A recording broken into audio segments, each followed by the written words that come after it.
great songs, one of the great film clips ever.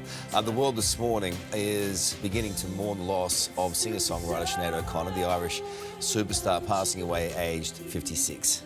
Let's bring in Nine's entertainment editor, Richard Wilkins, now. Dickie, she quickly rose to fame in her 20s, but she really bloomed in the 90s. Yeah, she did. In 1990, there was no bigger star on the planet than Sinead O'Connor. Her second album, I Do Not Want What I Haven't Got, just a smash hit. 7 million copies it sold, which was a lot then. It's a lot more these days. But this song, Nothing Compares to You, a cover of the Prince song, which she made her own. It was just an incredible version of a wonderful song. And the video clip, as you said in the intro, Carl, in itself was, you know, we were doing MTV back in those days, and this was on pretty much all the time. It was so powerful.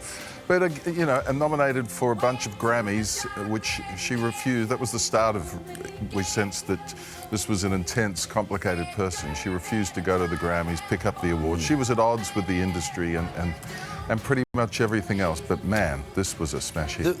I mean, the haircut at the time, the rebellion in the haircut, but then the sheer unbridled beauty of her eyes. And the soul came through that song. It did. And what was she like personally when you interviewed her? She was really intense. That's the word that springs to mind. You know, you knew this wasn't going to be any sort of phone-it-in interview when you sat down with her. You lived in fear of asking a stupid question because she just ripped some interviewers to shreds. But, you know, she questioned everything about everything all the time, which didn't make her a bad person. It just meant that she was going to have a difficult, complicated life. And controversy was never far away from her.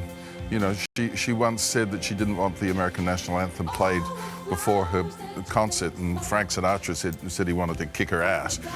She was at odds with Madonna for saying Madonna was such a powerful female role model, and then Madonna released a sex book full of all these nudie-rudie photos, and she questioned what she was doing as a role model.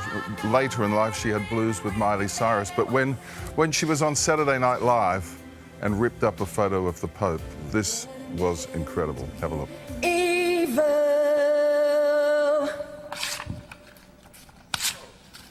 Fight the real enemy. The world kind of stopped when she did that. She was outspoken against sexual abuse within the church.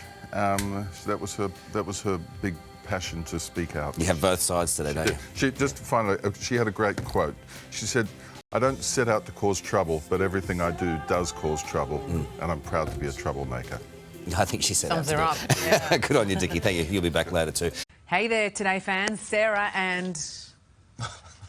What's my name again? Oh my God. Carl. Hey, thanks for watching our YouTube channel, though. Subscribe now for more news, special reports, and amazing Aussie stories. And Carl misbehaving, Whoa, of course. That never happens. Always happens. What's she talking about?